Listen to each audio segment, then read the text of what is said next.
So you have definitely a wide variety of experiences.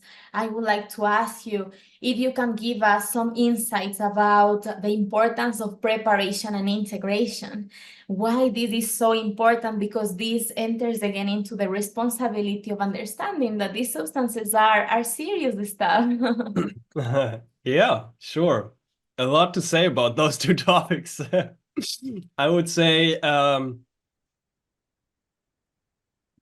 the core of what stands behind preparation and integration is minimizing risk and maximizing benefit.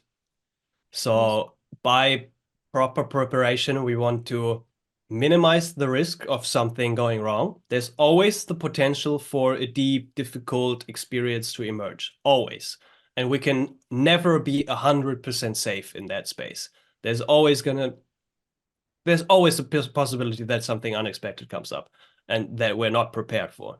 But doing certain practices of preparation can minimize the risk. So taking care of our set and setting, being clear on our intentions, doing some practices, cultivating some traits, cultivating the trait of courage, of faith, of trust, of letting go, of surrender.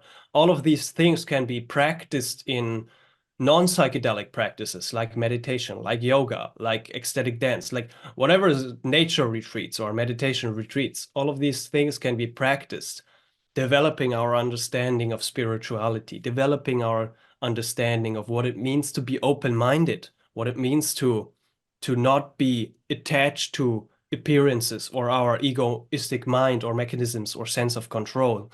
So all of these things can contribute to getting us to a place where we are more likely to respond in a way that benefits and that maximizes the benefit that we can extract out of the experience, the learning that we can get out of the experience, the insight that we can get out of the experience.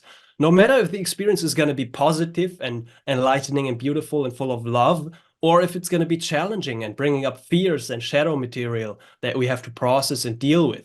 Both of these experiences can be equally beneficial and equally beautiful if we can go in with this sense of preparation. That's why we want to go in with this sense of preparation, because then there's not so many things that can go wrong. But if we, and just, it's about also, preparation is about raising awareness of where, also the matter of degree, of what degree of safety do we feel comfortable with? What degree of uncertainty do we feel comfortable with? Do we feel comfortable with dropping 500 mics of acid and being outside in the city or at a festival or at a concert? Because that's a lot of external stimuli that we can't control. Even in nature, there's a lot of external stimuli that we can't control. Are we properly, even just practically, are we properly prepared to spend 11 or 12 hours in nature outside if we get lost on LSD? Do we have enough food? Do we have enough water? Do we have a map to know? Do we have enough battery charge to call somebody if we are gonna meet a difficult situation? So all of these things is just like, to what degree do you want to ensure or maximize your level of safety and minimize the risk of you getting into a difficult situation? I've been asking some people, and there's all these crazy stories. Everybody has them. I have them myself. These stories where there have been difficult situations, and they're great stories. I have to admit, most of the stories where it got a little bit dangerous are some of the greatest stories, right? But also, they have been some of the most difficult or also dangerous situations. Getting lost in the mountains, not knowing the way back because you're too high on acid, um, drinking ayahuasca alone, and then not having somebody there who checks if you are choking on your own vomit. And then you're sitting there out of your body, not being able to move. The vomit is coming out and you're choking on your own vomit, and that could end deadly. Or salvia also, or bufo, not having control of your body, hitting your, stashing around, getting sand into your eyes, whatever is going to happen. All of these are real possibilities and dangers. And with a certain degree of preparation, we can minimize those risks and minimize the potential consequences that follow from that. And a beautiful part of this preparation is also taking a sense of responsibility, building up our responsibility for ourselves. That's been a huge part for me, and which is, I guess, for every serious explorer, it's crucial to have this sense of responsibility of like, okay, if I decide to go into this journey, I will take responsibility for the consequences of that. If it's tripping outside with friends, with festivals, or I don't know, sharing the experience with a friend, I will take the responsibility for that, for the consequences. If a friendship is going to break apart, if I'm not being able to handle this, if I'm getting lost, if I have even with safety preparations, there can be consequences, and I'm experiencing them right now myself. For example, going into 5-MeO DMT journey, a little bit too much and overdoing it a little bit. And now I am having a tinnitus, a very loud tinnitus since that experience. And it's like, oh, okay, that's a consequence of my choice. I have to take responsibility because I decided to journey very deep with this substance. And that is a potential consequence of that. And so taking the responsibility for that is also, I guess, part of the preparation and of the integration. And then moving into the integration, it's also maximizing the benefit. There, it's really about maximizing what we get out of these experiences, because it's beautiful and nothing wrong with it just to have those experiences and then have these crazy visions or insights or whatever.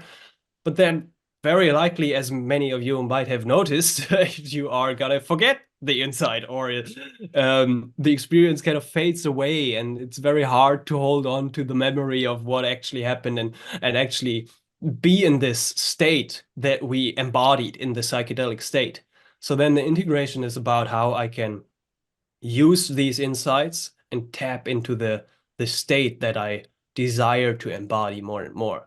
And there's infinite ways on how we could do that, of like building up meditation practices, building up whatever is going to serve us best to tap into those realizations, actually making the changes. And it might take a couple of journeys that are going to show you the same insight until you're like, oh, okay, that's something I need to do. Maybe I should, if it might have something to do with your work or your purpose or your family or whatever is it's going to be.